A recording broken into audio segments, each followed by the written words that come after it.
Pues antes de empezar, agradecer a todas y a todos los que habéis dedicado este ratito a conectaros a este webinar de un tema tan importante como a veces controvertido o incluso huido, ¿no? A veces por miedo, como es el tema del burnout.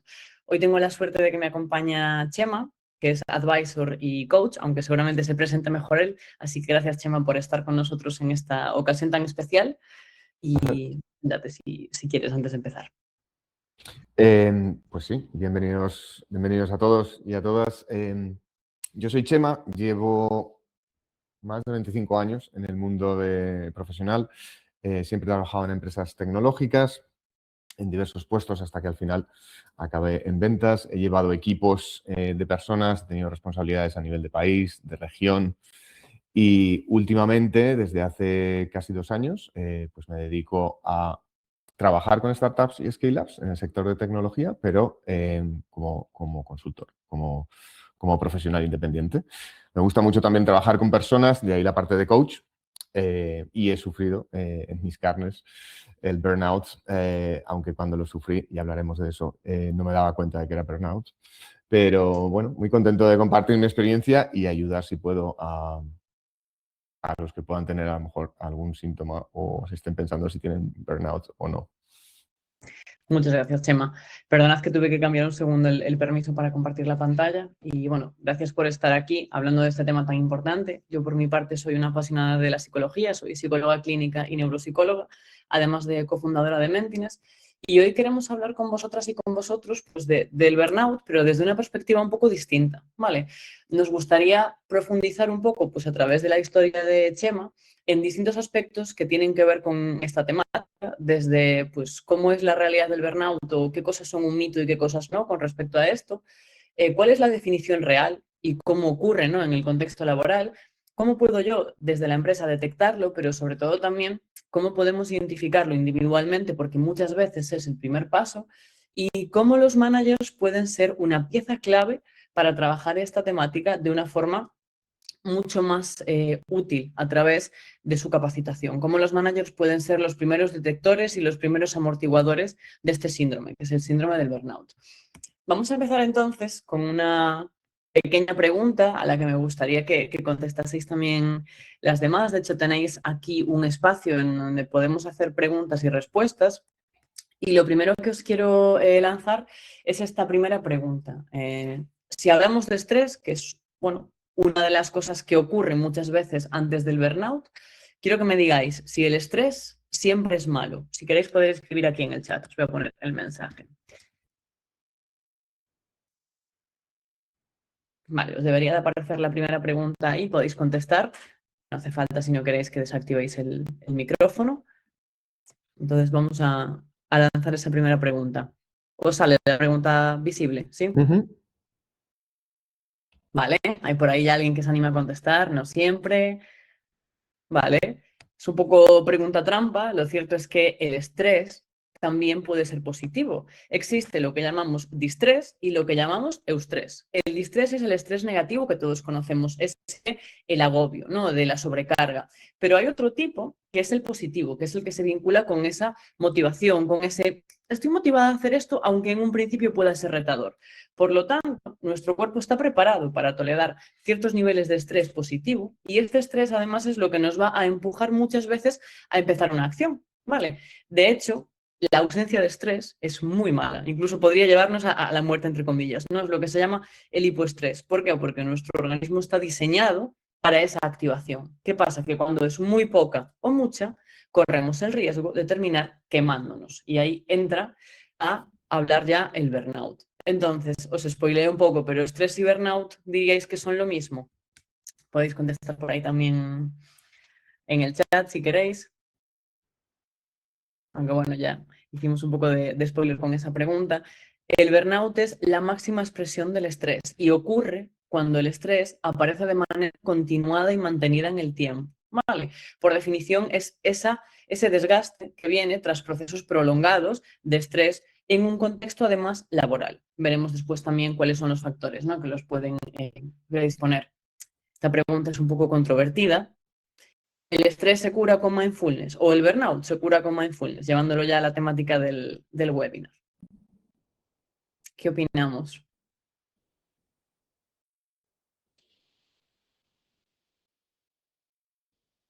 Hay por ahí no, ¿vale? Si bien puede ser una técnica útil y obviamente es muy importante aprender técnicas de respiración, técnicas de visualización y todo lo que nosotros podamos hacer a nivel individual van a suponer una cajita de recursos que podemos utilizar, el burnout es un proceso contextual puramente. Entonces no vamos a poder arreglarlo desde un prisma individual cuando el problema es contextual. A mí me gusta mucho poner el ejemplo de si tú tienes una vitrocerámica, y tienes el fuego al 9 y pones la mano, te vas a quemar, ¿verdad? ¿Qué vas a hacer? ¿Ponerte un guante para poder colocar la mano durante más tiempo? No. Tendrás que apartar la mano, en todo caso, bajarle al fuego para no quemarte tanto. Entonces, vamos a empezar a entender el estrés y, por lo tanto, el burnout como ese fenómeno contextual. Y para eso, pues me gustaría lanzarle a Chema esa primera pregunta barra reflexión. Cuando tú empezaste a sentir en tu caso que algo no iba bien, ¿pensaste directamente en burnout?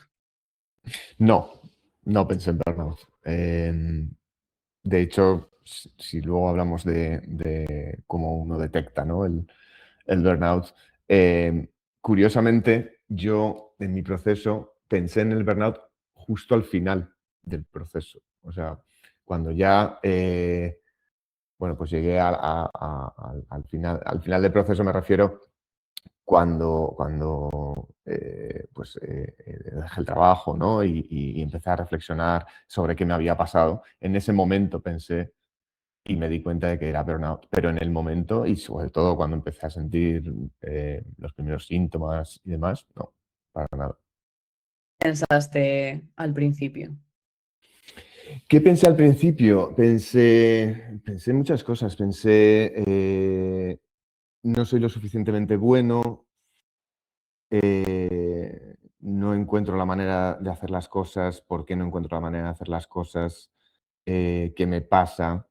¿Por qué estoy tan cansado? Yo esto antes lo sabía hacer.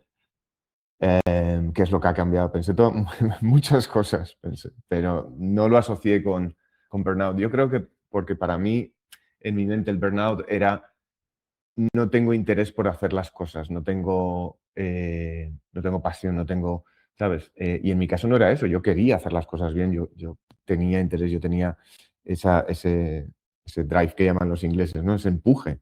Entonces yo asociaba burnout a pasotismo y yo no tenía pasotismo, al contrario. Entonces no lo asociaba.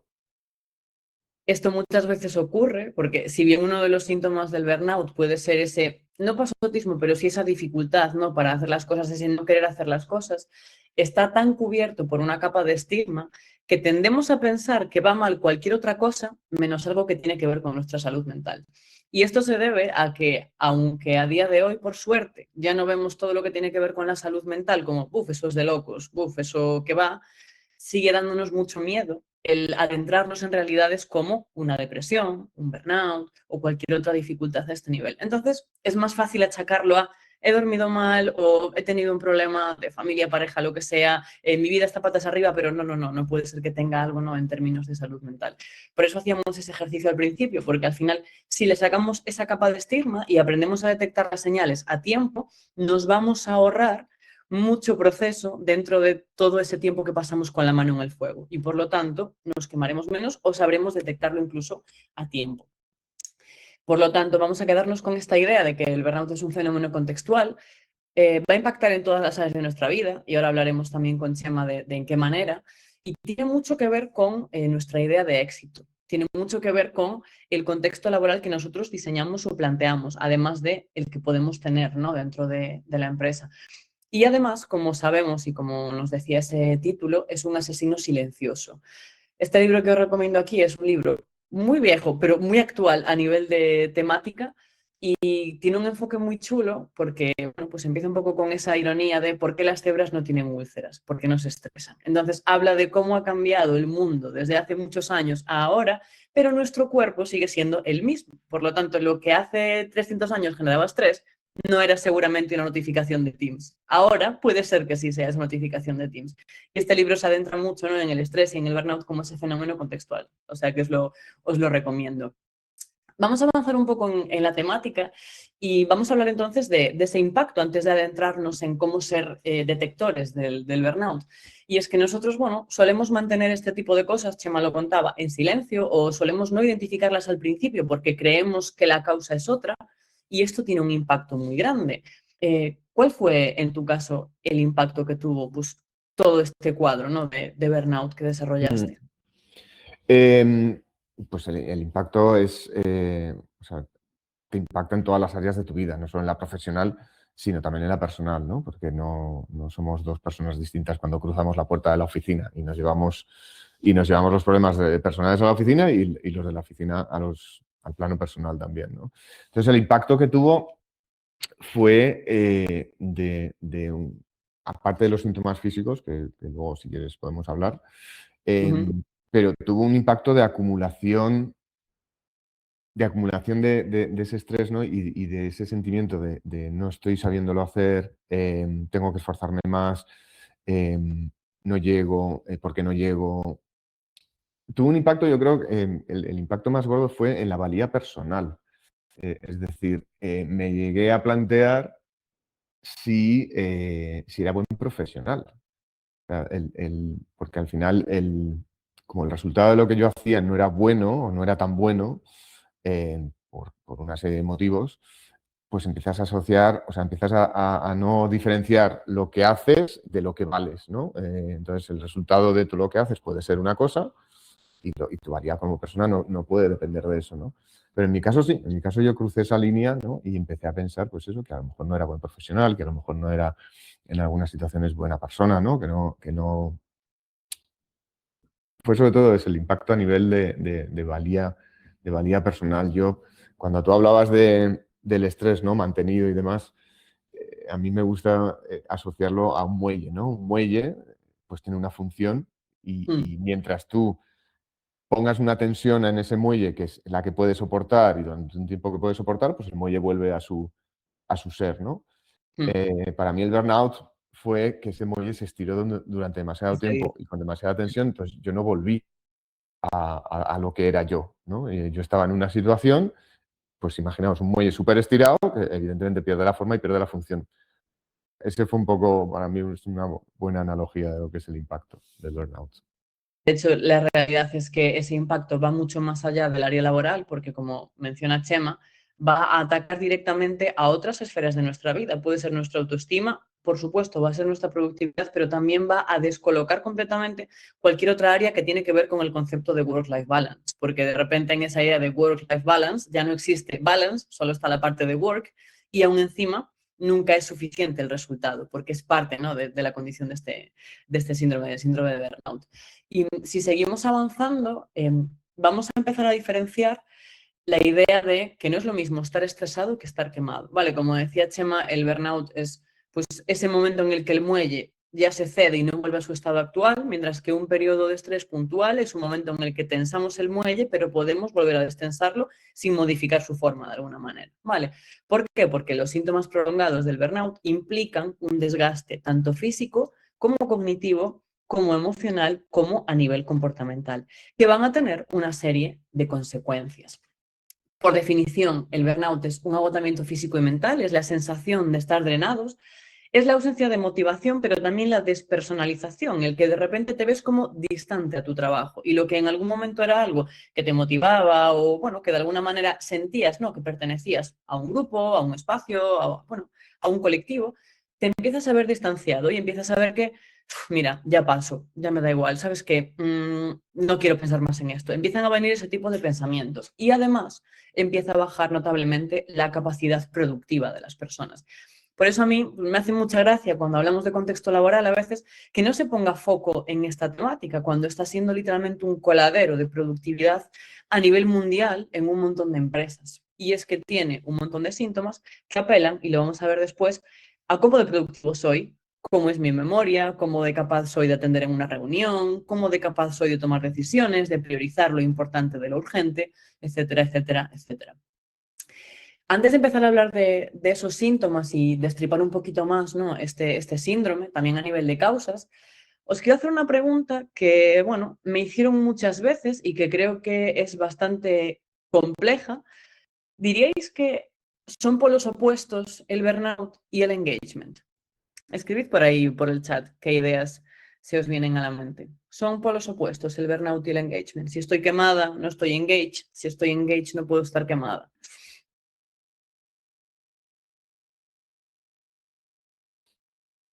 ¿Una idea? Esta pregunta es un poco más difícil que la otra.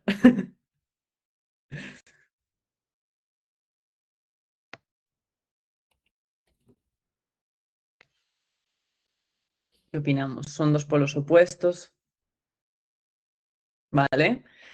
Durante mucho tiempo se pensó que esto era así y que una persona que está quemada automáticamente no puede estar engaged y una persona que conseguimos que esté engaged con nuestra empresa, con nuestro proyecto, con nuestras ideas, no va a llegar a estar quemada. Pero la cruda realidad es que esto no es así, porque existe lo que llamamos el burnout por sobreengagement. Antes Chema mencionaba precisamente que él incluso empezaba a sentir que la culpa era suya, ¿no? Que era él el que no era capaz de dar la talla, que era un poco, que era él el que tenía el problema, ¿no? Que a lo mejor su contexto o la situación en la que estaba le estuviese generando este cuadro de burnout.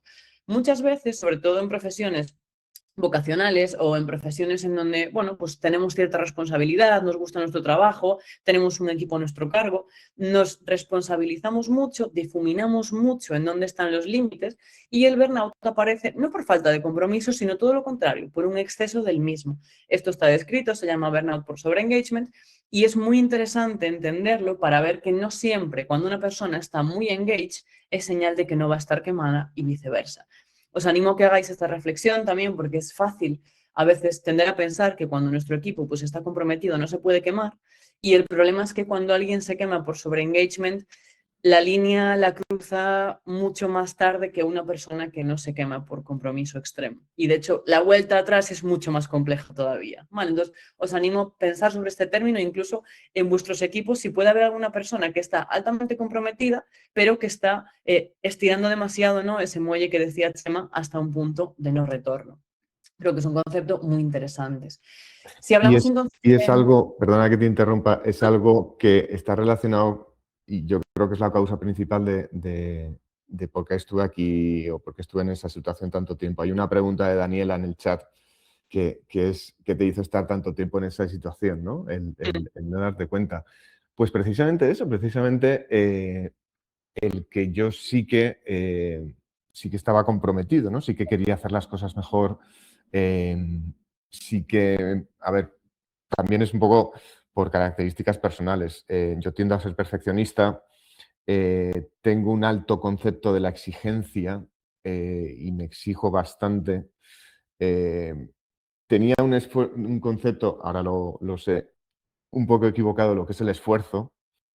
A mí me enseñaron que con esfuerzo se puede conseguir todo y que si no lo conseguías, pues la solución era más esfuerzo. Yo vengo de esa generación, ¿no? Y mis padres me inculcaron eso muy a fuego. Entonces, ¿qué pasa? Que cuando uno no lo consigue, o cuando yo no conseguía lo que quería, ¿qué hacía? Pues echar más horas, más esfuerzo, sacar tiempo de donde fuera. Eso es lo que me hacía estar tanto tiempo ahí, y por otra parte el no parar, ¿no? El no parar a reflexionarme, el no hablar de eso, el decir, no, esto es algo que lo tengo que solucionar yo porque otra de las creencias que yo tenía, todavía sigo teniendo, es tú tienes que sacarte las castañas del fuego. O sea, tú tienes que ser, o sea, no te ayudas como un poco de débiles, ¿no? Entonces se juntan ahí una serie de creencias también personales y de valores quizás mal entendidos y es lo que en mi caso me hizo estar tanto tiempo ahí en esa situación. Me parece muy interesante porque entronca directamente con una cosa que comentábamos al principio, que es que el burnout tiene mucho que ver con tu idea de éxito. Y si tu idea de éxito es estar 24/7 disponible en el último piso de las torres más altas del centro de Madrid trabajando todo el tiempo porque es lo más relevante dentro de tu realidad ahora mismo, a lo mejor tu idea de éxito te está enfermando en lugar de estar amortiguando ese malestar. Lo bueno de las ideas de éxito, que lo estabas diciendo tú, igual que ese tipo de creencias, es que igual que vienen, también se pueden marchar y también se pueden modificar. Entonces, es importante tener en cuenta que puede que haya ciertos patrones de pensamiento, como menciona Chema ahora, o ciertos valores que nosotros pues tenemos inculcados, por lo que sea, ya no me quiero meter en eso, que estén a lo mejor maximizando este síndrome de burnout o que nos estén haciendo más propensos a caer en él o a no saber salir a tiempo. Porque hay gente que a veces le ve las orejas al lobo, ¿no? Con este tipo de cosas y sabe salir a tiempo. Hay otra que no. Y empieza a lo que se llama pasar por círculos de tolerancia. Es decir, cada vez aguantar un poco más, un poco más, un poco más. Tu cuerpo se va habituando, tu mente se va habituando y llega un momento en el que te sientes atrapado y dices, estoy mal. Cuando tú te diste cuenta de esto, de ese estoy mal, que fue en un momento ya bastante avanzado por lo que decías, ¿cuáles son los síntomas que tenías exactamente? ¿Cómo lo Fua. sabías? A mí, para mí los síntomas finales, o los síntomas definitivos fueron físicos. ¿Qué síntomas tenía yo? Pues yo me despertaba a las 4 de la mañana porque el corazón me batía tan fuerte que me despertaba.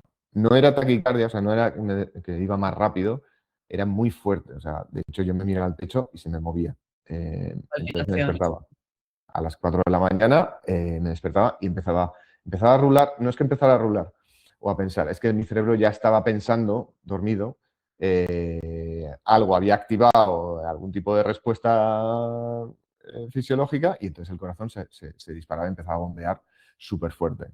Entonces, eso me pasaba todos los días.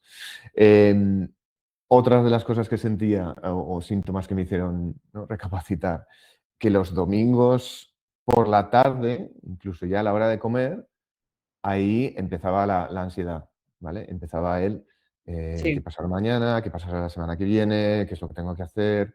Entonces yo ya no, los domingos por la tarde para mí dejaron de existir, ¿no? Estaba ya, físicamente estaba en algún sitio y mentalmente estaba en otro, ¿no?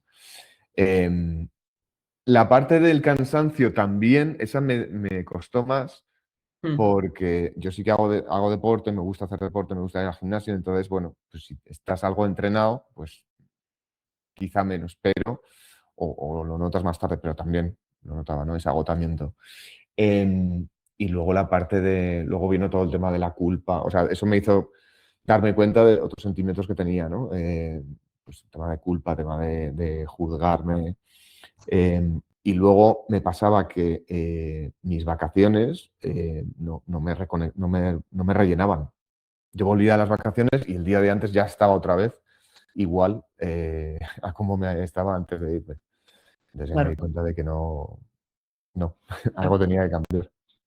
De hecho, esa sensación que dices, ¿no? De no descansar ocurre tirando de la metáfora que pusiste antes del muelle, que me parece muy interesante, porque si tú a un muelle, cuando no lo fuerzas, le das 2 segundos para recuperar su forma, la recupera. Pero si lo fuerzas y lo tensas hasta el punto de que ha perdido su forma inicial, no va a volver aunque le des 2 horas.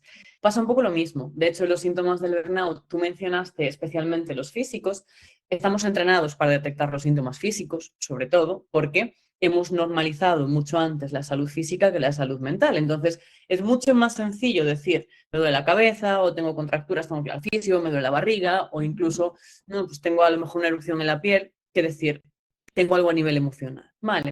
Los síntomas de burnout se pueden dividir en 4 grandes bloques, que serían esos síntomas físicos, los cognitivos, los emocionales y los conductuales. Hay una cosa muy curiosa y es que si bien nos damos siempre cuenta de los síntomas físicos, en primer lugar, porque estamos muy entrenados, repito, para detectar esto, los primeros que suelen aparecer suelen ser los síntomas cognitivos. Concretamente, a nivel neurológico, el burnout cursa, por ejemplo, con dificultades de atención. ¿Y a qué me refiero con dificultades de atención? Imaginaros que tenéis que mandar un email y os acaban de decir el correo al que lo tenéis que mandar, ¿no? Y os lo dicen de palabra. Y os dicen, tienes que mandar un email a Rebeca, arroba, ta, ta, ta. Y tú, vale. Y te pones y dices, espera, Rebeca.com o .es, no me acuerdo.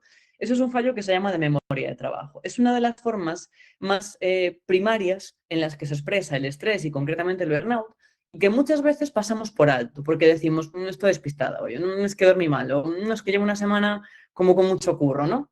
Esas son dificultades atencionales, pero habría también dificultades a nivel de memoria o lo que se llama brain fog, estar como denso. ¿Qué pasa? Que ese brain fog también significa que no vamos a saber priorizar a lo mejor lo importante de lo urgente o que vamos a abrir la agenda del día y se nos va a venir encima de repente un agobio que vamos a decir, ay Dios mío, tengo que hacer demasiadas cosas y no sé ni por dónde empezar. Cuando a lo mejor en otro día, en otro contexto natural, empezarías por quitarte de encima esos 4 mails que están pendientes y luego te pondrías a hacer otra cosa. Vale. Esto es una señal normalmente bastante inicial de que estamos en un cuadro de estrés. así como los pensamientos repetitivos, que es un poco el ejemplo que ponía Chema, ¿no? De rayarte con, seré yo que no estoy haciéndolo bien, será culpa mía, es que igual hice esto mal, es que igual no sé qué, es que igual no sé cuántos. Ese tipo de lavadora mental, ¿no? Entre comillas, de pensamientos repetitivos. A nivel físico, Chema mencionó algunos de ellos, que serían las palpitaciones, pero muchas veces los cuadros de estrés laboral o de estrés muy crónicos o los cuadros de burnout se acaban expresando a través de somatizaciones. Cada vez está más estudiado que hay un montón de personas que tienen dermatitis atópica, que tienen psoriasis, que tienen síndrome del intestino irritable, incluso alguna cardiopatía o incluso dificultades como las migrañas y las cefaleas, por la vinculación entre distintos ejes que hay en nuestro cuerpo con ejes que hay en nuestro cerebro. El más estudiado últimamente y el más famoso es el eje intestino-cerebro y explica cómo muchas veces por dificultades vinculadas al estrés mantenido podemos llegar a desarrollar aspectos como la permeabilidad intestinal, que suele ser algo que después pues, cursa en otro tipo de problemas o trastornos a nivel físico, ¿no? Entonces se está estudiando mucho porque esa idea de mente y cuerpo como dos ejes cartesianos separados ya no se utiliza, ya no se trabaja y se entiende que todo está completamente conectado. De hecho, seguramente no lo sabíais, pero en el estómago, en el aparato digestivo, tenemos tejido neuronal. Es más, llevándolo un poco más al extremo, el estómago de un gato tiene la misma cantidad de neuronas no, al revés, perdón. En el estómago hay la misma cantidad de neuronas que en el cerebro de un gato, que quería poner el ejemplo y voy a poner al revés. Entonces, para que os hagáis una idea, todo está muy conectado y cualquier proceso que tengamos a nivel de estrés va a repercutir también a nivel estomacal, cardíaco, piel, etc. Luego ya cada uno con lo que les suele atacar más, ¿no? Pero está muy, muy vinculado. Hay síntomas también que son los emocionales. Chema los mencionaba. El más famoso es la culpa cuando hablamos de burnout. Es que no soy suficiente, es que no doy lo suficiente, es que no doy la talla, es que yo no sirvo, es que yo no sé qué, es que yo no sé cuántos. Pero también es muy común que aparezca la irritabilidad o la irascibilidad. Y también la anedonia, que es eso que dijo Chema de lo que antes te gustaba, ahora no te gusta hacerlo. Y estás como apático, ¿no? Se llama anedonia. Y finalmente estarían también los síntomas conductuales. Él mencionaba que, bueno, era una persona que ya estaba bastante habituada a entrenar, entonces eso, pues más o menos se mantuvo, pero hay gente que de repente deja de hacer deporte o pues empieza a fumar más o a comer peor o a usar de manera un poco más negativa a las redes sociales, por ejemplo. Ahora que los ves así todos, ¿hay alguno más que te resuene de lo que te estaba pasando en ese momento? No, la verdad es que me veo bastante reflejado en muchos de ellos y es muy curioso como lo que has mencionado de yo tenía los cognitivos, ahora me doy cuenta, bastante al principio, pero no les das importancia. O sea, yo empecé a darle importancia a todo cuando llegó al tema físico. Y claro, yo entiendo, y por lo que he leído y por lo que me documenté después y demás, que ya cuando llega al tema físico es porque el cuerpo dice, oye, vale, no me estás haciendo caso a todas las señales que te mando por otros caminos, pues ahora me vas a hacer caso. O sea, ya llegamos al tema físico, ¿no? Para mí fue el último estadio. No sé si será el último estadio del burnout, pero para mí fue el último y ya el definitivo, porque claro, cuando ya no duermes y cuando tienes pues eso, palpitaciones y más, cuando ya lo estás sintiendo físicamente es como, ostras, pues sí que debo estar, sí que debe pasar algo. Sí, ya suele ser la señal de que efectivamente hay que parar. Lo que pasa es que ha habido otras antes pues, que hemos un poco pasado por alto. Si seguimos profundizando en esta temática, pues vamos a empezar a hablar también de las causas. ¿Cuál es o cuál dirías que es la causa más común si hablamos de burnout? Uf, más común no lo sé. Yo puedo hablar de mi caso. Ujú. ¿Vale? Yo creo, a ver, Ujú. en mi caso la causa fui yo mismo. ¿Vale? Fui yo mismo. Es verdad que luego, reflexionando, hay otros condicionantes, ¿no? O sea, que yo creo que fui la principal causa por por ese concepto erróneo, ¿no? Del sobreesfuerzo o del valor o de la perfección o eh, pues eso, ¿no? De la exigencia. Pero sí que es verdad que hay otras, yo me di cuenta que en mi caso hay otros condicionantes que no dependen de ti y que te pueden, o sea, y que tienen un impacto muy grande. Uno es el entorno y otro es el manager. O sea, hay veces que por mucho que te esfuerces, si tu entorno no está o no tiene las condiciones adecuadas, ¿no? Yo trabajo en ventas, entonces hay veces que puedes hacer todo perfecto, pero oye, simplemente pues no se va a cerrar el deal, ¿no? Con el cliente. Y hay que aprender también yo tuve que aprender oye, es que no todo depende de mí, ¿no? Hay un entorno. Y hay que ser consciente de ese entorno también, ¿no? Y luego la parte de tu jefe directo, ¿no? De tu manager, tiene mucha importancia. Es una pieza también clave porque es la persona que está más cerca de ti o debería ser la persona que esté más cerca de ti. Eh, entonces, ahí tuvo también pues, eso. Pero principalmente yo creo que parte de uno mismo y saber, o sea, hemos hablado del muelle, ¿no? Hay otro concepto que a mí me gusta mucho que es el famoso tema de la resiliencia, ¿no? Hay que ser resiliente, hay que ser resiliente. Para mí, resiliente no es el que aguanta mucho. Para mí, la Totalmente. resiliencia es la capacidad de recuperarse. Entonces, creo Efectivamente. que lo tenemos mal entendido. Creo que la resiliencia la entendemos todos como aguantar más y más y más y más. No, la resiliencia para mí es saber recuperarse, es decir, coger ciertos momentos y decir, poner límites, poner barreras, escucharte y decir hasta aquí eso, cogerte tiempo, o cogerte vacaciones, o cogerte días, o empezar a hacer otra actividad, o modificar tus hábitos, buscar ayuda, hablar. Eso para mí fue fundamental. De hecho, es que acabas de dar con dos claves de la resiliencia, porque dos características básicas de una persona que puede o es resiliente son la capacidad para poner límites y la capacidad para ser asertiva. Es decir, ser asertivo no en el sentido de decir a todo que sí, que eso no es la asertividad, sino en el sentido de dar tu opinión, aunque sea algo que pueda llegar a escocer. Vale, entonces poner límites y asertividad como ingredientes para la resiliencia. Casi le spoileo antes la respuesta mientras la estabas diciendo porque pasé sin querer la diapositiva. Si hablamos de causas, la más común, la más común, la que está más recogida, ¿no? Sobre todo a nivel de riesgos psicosociales, es la sobrecarga cuantitativa y cualitativa, mantenida en el tiempo, porque siempre significa más carga de la que podemos asumir, más horas de las que deberíamos hacer durante más tiempo del que podemos sostener, ¿vale? Es decir, como la fuerza bruta, digamos. Pero la segunda, ni más ni menos que apunta directamente al management. Y es que si hablamos de causas del burnout, tenemos que entender que un cuadro de burnout no se va a desarrollar por una causa única. Siempre va a ser como un cóctel molotov en donde va a haber varios ingredientes, unos en mayor y en menor medida, pero que van a generar este resultado. Va a haber parte de ellos que están en la persona o que son factores individuales, como puede ser la sobrecarga de trabajo que tiene un perfil dentro de un equipo, ¿no? Esto es algo relativamente individual, pero también lo pueden ser en ese caso las jornadas largas y continuadas o incluso perfiles de personalidad, como decía Chema, de ser más tendiente pues a esa autoexigencia, al perfeccionismo, etcétera. Esto es algo que está estudiado. ¿Qué pasa? Que estos ingredientes se ponen dentro de la coctelera para hacer este cóctel molotov del burnout, en donde también entran otros como la ausencia de feedback, la falta de refuerzo, la mala comunicación en el contexto del manager o, por supuesto, si existen una serie de relaciones de abuso de poder o conflictos, ¿vale? Que serían como casos más extremos. Es curioso porque si hablamos de causas del burnout, muchas veces las personas no diferenciamos el refuerzo del feedback de la comunicación. Y decimos, no, si yo con mi equipo hablo, eso es comunicación. No, pero si yo cuando hacen algo bien los felicito, eso es refuerzo. Ah, no, cuando hay que cambiar algo me cuesta decirlo. Vale, entonces falta el feedback.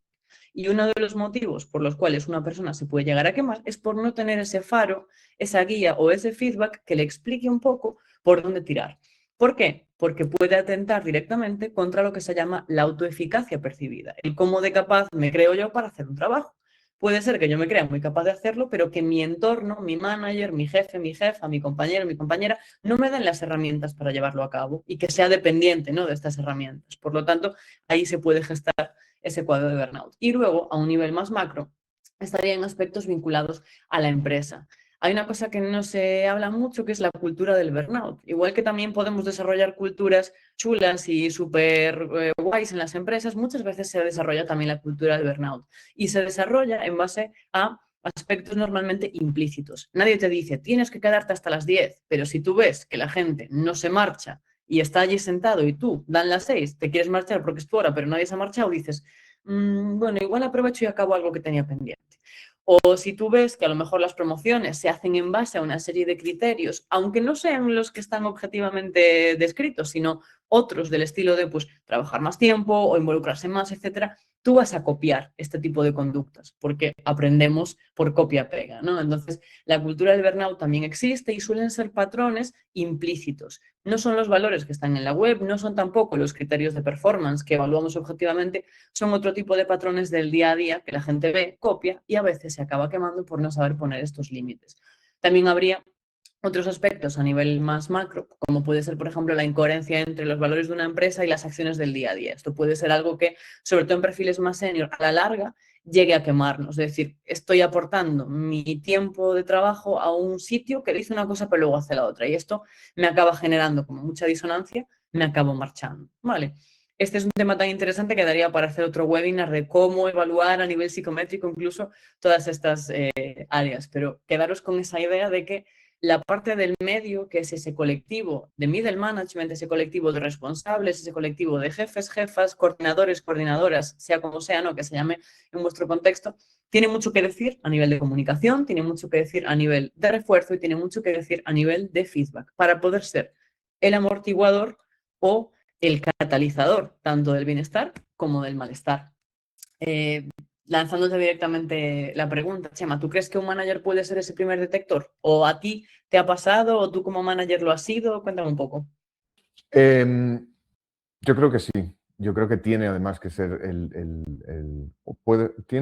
debe ser el primer detector porque es el responsable de tu equipo, ¿no? Responsable a todos los niveles, no solo a nivel de resultados, sino a nivel de situación personal también y profesional. Entonces, para mí debe ser el primer detector.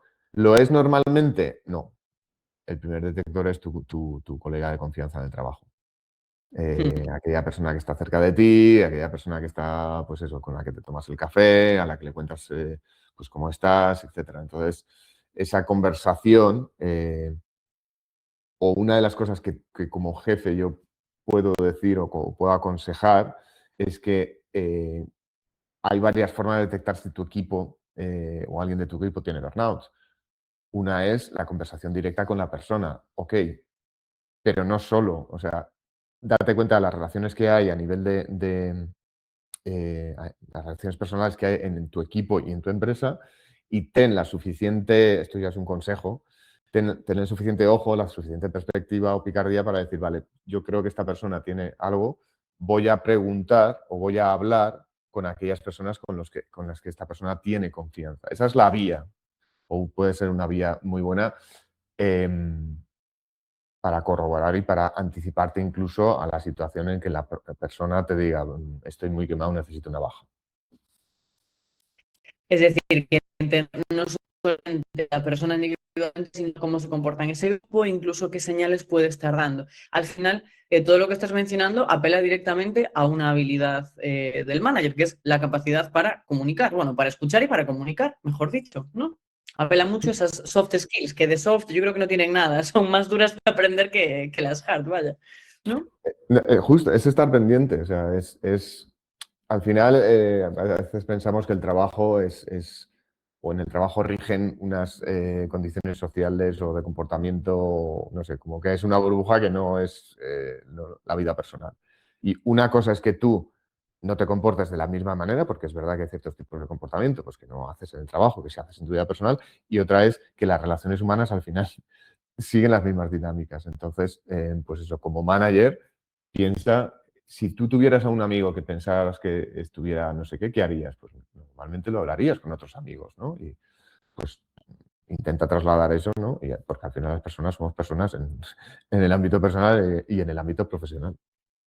Como digo siempre, la mochila entra en la oficina contigo y sale de la oficina contigo también. Entonces, lo de casa te lo llevas a la oficina te lo llevas a casa y viceversa. Y tiene que ser así, porque no son entidades separadas como en Severance, ¿no? Que salías y eras otra persona. Por suerte, no son entidades separadas. Entonces, un recurso muy importante que vamos a poder trabajar es cualificar y capacitar a los managers en saber escuchar este tipo de señales, saber leerlas también en el entorno o en el equipo y saber no meter la pata cuando van a comunicarse con esta persona, porque muchas veces es fácil no querer enfrentar esta situación, entonces no abrir el melón, o si lo abrimos, que salgamos peor parados que si no lo hubiésemos abierto casi, ¿vale?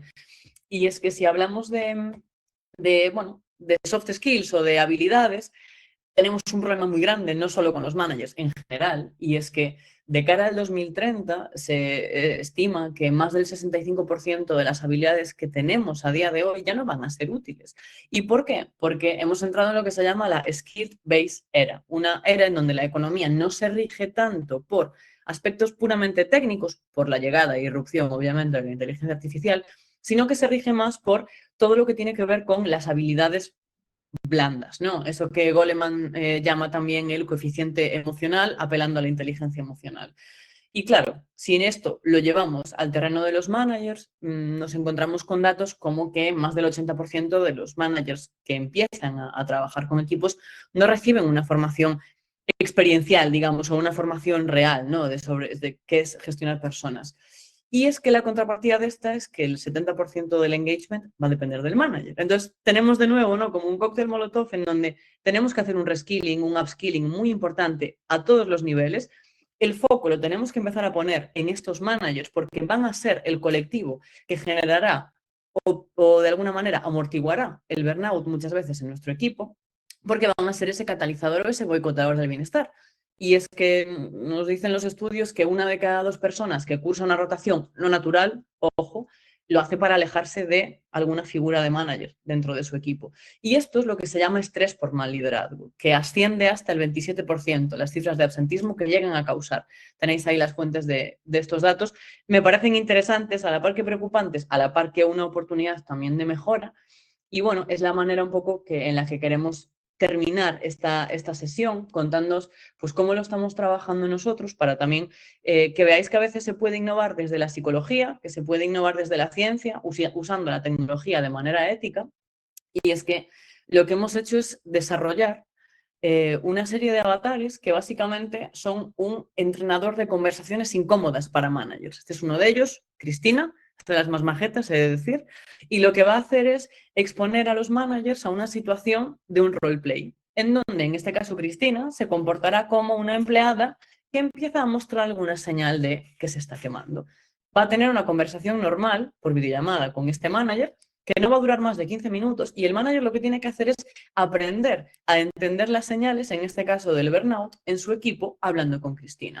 Lo que va a ocurrir es que van a tener esta conversación normal y en el momento en el que se termine, en el momento en el que le demos a colgar, la herramienta le va a dar feedback individual de cómo lo ha hecho, no simplemente puntuando una serie de habilidades, que también lo va a hacer, niveles de empatía, de asertividad, de escucha activa, sino también dándole recursos sobre cómo mejorar. Le va a decir, pues en la conversación con Cristina dijiste cosas como, vaya, siento que estés pasando por esto, te recomiendo usar preguntas abiertas como, Cristina, ¿cómo te estás sintiendo? Que demuestran un nivel más alto de empatía. Esto es algo que, bueno, los psicólogos hacemos cuando nos formamos y todos pasamos por horas y horas de simulación para evitar al paciente cero.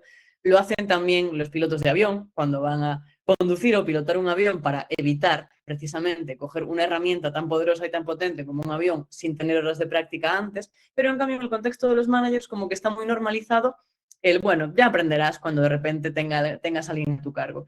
Con esta herramienta lo que conseguimos es no solo aumentar la velocidad de aprendizaje y maximizar el compromiso, sino prepararlos para entender cómo ser más empáticos, más asertivos y cómo trabajar situaciones tan delicadas como detectar que alguien en tu equipo se está quemando.